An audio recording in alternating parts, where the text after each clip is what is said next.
কামিনী দেবীর মন জয় করল চিকি। সে আর সব পরিকল্পনা একের পর এক ব্যর্থ। ফুচকা খেতে গিয়ে বদলে গেল সম্পর্ক। রামের ভালোবাসায় জ্বলছে শ্রেয়া। চিকিকে নিয়ে নতুন ষড়যন্ত্র। ভালোবাসি তোমায় ১৯১ পর্ব। হ্যাঁ বন্ধুরা, এমনটাই দেখানো হবে আমাদের প্রিয় নাটক ভালোবাসি তোমায় ১৯১ পর্বে। তাহলে আপনারা পুরো ভিডিওটি দেখতে থাকুন। প্রথমেই দেখা যাবে চিকির হাত পুড়ে যাওয়ার পর রামের ঠাকুরদা তার কষ্টের কথা জানতে চাইবেন, কিন্তু চিকি জানাবে সে খুব বেশি কষ্ট পায়নি। তখন কামিনী দেবী উল্টো শ্রেয়ার কষ্টের কথা তুলে চিকিকে দোষ দিতে শুরু করবেন। রামের জেঠু তখন স্পষ্ট জানিয়ে দেবেন চিকির হাত তো শ্রেয়াই পুড়িয়েছে। কামিনী দেবী বিষয়টি হালকা করে দেখানোর চেষ্টা করলেও এবার রাম সবাইকে থামিয়ে দেবে। সে স্পষ্ট জানিয়ে দেবে শ্রেয়া নিজের ভুলের কারণেই কষ্ট পাচ্ছে, কারণ শ্রেয়া ভালো করেই জানে চিকি তার জীবনের মানুষ। তারপরেও সে কেন বারবার তাদের সংসারে অশান্তি তৈরি করছে। এরপর শ্রেয়া রামকে তার পুরনো দিনের সঙ্গী বলে মনে করিয়ে দিলে রাম সবার সামনে জানিয়ে দেবে ছিলে, এখন আর নেই। রাম আরও বলবে এই সত্যটা শ্রেয়া যত তাড়াতাড়ি বুঝবে তার জন্য ততই ভালো হবে। এরপর রাম চিকিকে নিয়ে সেখান থেকে চলে যাবে। রামের এমন কথায় ভেতরে ভেতরে জ্বলে উঠবে শ্রেয়া। সে মনে মনে ভাববে এত কিছু করার পরেও রাম শুধু চিকের দিকেই তাকাচ্ছে। এরপর শ্রেয়া শপথ নেবে রামের ভালোবাসাকে ধুলোয় মিশিয়ে না দেওয়া পর্যন্ত সে থামবে না। অন্যদিকে রাম নিজের ঘরে চিকির পোড়া হাতে মলম লাগিয়ে দেবে। রাম তখন চিকিকে বলবে তার সঙ্গে ঝগড়া করতে চিকি একটুও পিছোপা হয় না, অথচ শ্রেয়ার সামনে গিয়ে কেন চুপ করে থাকে। রাম মজা করে বলবে চিকির উচিত ছিল শ্রেয়াকে দুটো চড় মেরে দেওয়া। তখন চিকি বলবে সে শুধু সবাইকে শান্তিতে খাওয়াতে চেয়েছিল, কিন্তু রাম বুঝিয়ে দেবে শ্রেয়া তার পাশে বসেছে বলে চিকির রাগ করার কোনো কারণ নেই, কারণ রামের পাশে বসার জায়গাটা চিকিরই। চিকি তখন রামকে মনে করিয়ে দেবে তাদের সম্পর্ক তো একটা নাটক ছিল। এই কথা শুনে রাম হঠাৎ থমকে যাবে। সে বলবে হ্যাঁ তো, তাই তো, আমি তো ভুলেই গিয়েছিলাম, এটা নাটক ছিল। এই কথা বলে রাগ করে চিকির হাতে মলম দিয়ে সেখান থেকে চলে যাবে। এদিকে শ্রেয়া গোপনে কাউকে ফোন করে নতুন কিছু পাঠানোর নির্দেশ দেবে।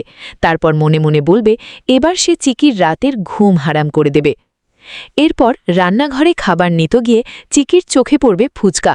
চিকি ভাববে হয়তো রামই তার জন্য ফুচকা রেখে গেছে। প্রথমে রাগ করে না খাওয়ার সিদ্ধান্ত নিলেও পরে মনে করবে রামের ওপর রাগ হয়েছে, ফুচকার ওপর তো আর রাগ হয়নি। এরপর মজা করে ফুচকা খেতে শুরু করবে চিকি। ঠিক তখনই শ্রেয়া কামিনী দেবীর কাছে গিয়ে আবারও চিকির বিরুদ্ধে কথা বলতে শুরু করবে। সে অভিযোগ করবে এই বাড়িতে নাকি তার কোনো অধিকার নেই, সবাই শুধু চিকিকেই গুরুত্ব দেয়। এমনকি রামও এখন চিকির কথা মতো উঠছে দোষছে। রতন ও মাধবীও কামিনী দেবীর মনে আরও সন্দেহ তৈরি করবে।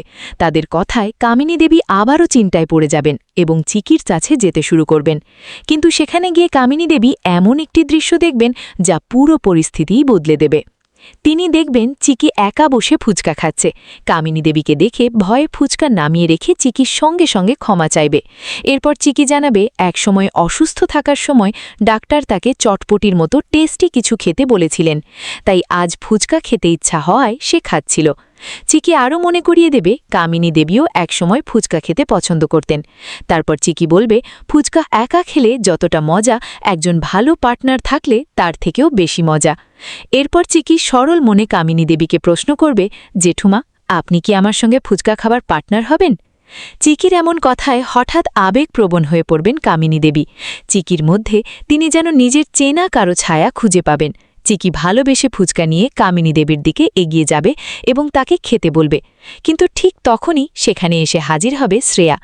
শ্রেয়া ধাক্কা দিয়ে চিকির হাতের ফুচকা ফেলে দেবে। এরপর কামিনী দেবীকে প্রশ্ন করবে চিকির সঙ্গে রাগ করার বদলে তিনি উল্টো চিকির কাছ থেকে ফুচকা খাচ্ছেন কেন।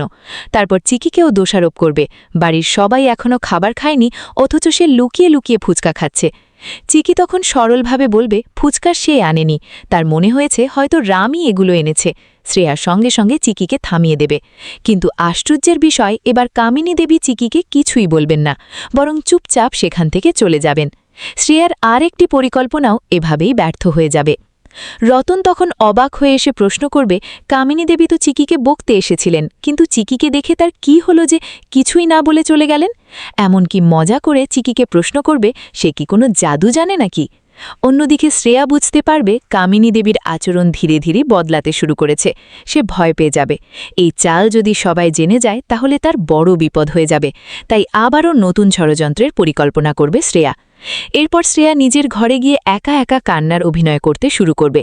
তার কান্নার শব্দ শুনে বাড়ির সবাই ছুটে আসবে। তারা দেখবে শ্রেয়া তার মায়ের ছবি জড়িয়ে ধরে কাঁদছে এবং বলছে তার মায়ের খুব মনে পড়ছে। শ্রেয়ার এই অভিনয় দেখে আবারও আবেগপ্রবণ হয়ে পড়বেন কামিনী দেবী। অর্থাৎ চিকির প্রতি কামিনী দেবীর মন নরম হওয়ার মুহূর্তেই শ্রেয়া আবারও আবেগের অস্ত্র ব্যবহার করে নিজের জায়গা শক্ত করার চেষ্টা করবে। তাহলে কি ফুচকার ঘটনায় চিকি সত্যিই কামিনী দেবীর হৃদয় কোনো পুরনো স্মৃতি ফিরিয়ে দিয়েছে? কামিনী দেবী ধীরে ধীরে চিকিকে মেনে নিতে শুরু করবেন, নাকি শ্রেয়ার কান্নার নতুন অভিনয় আবারও কামিনী দেবীর মন পুরোপুরি বদলে দেবে? আর রাম যখন চিকিকে নিজের ভালোবাসা বলে প্রকাশ্যে স্বীকার করেছে, তখন শ্রেয়া কি সত্যিই রামকে তার প্রেমের ফাঁদে ফেলতে পারবে, নাকি এবার শ্রেয়ার নতুন ষড়যন্ত্রই তার জন্য সবচেয়ে বড় বিপদ হবে? জানতে হলে চোখ রাখুন ভালোবাসি তোমায় 191 পর্বে। ভিডিওটি ভালো লাগলে অবশ্যই লাইক, কমেন্ট আর শেয়ার করবেন। আর ভালোবাসি তোমায় 192, 193, 194 পর্বের আগাম আপডেট সবার আগে পেতে আমাদের চ্যানেলটি সাবস্ক্রাইব করে পাশে থাকা বেল আইকনটি অন করে রাখুন।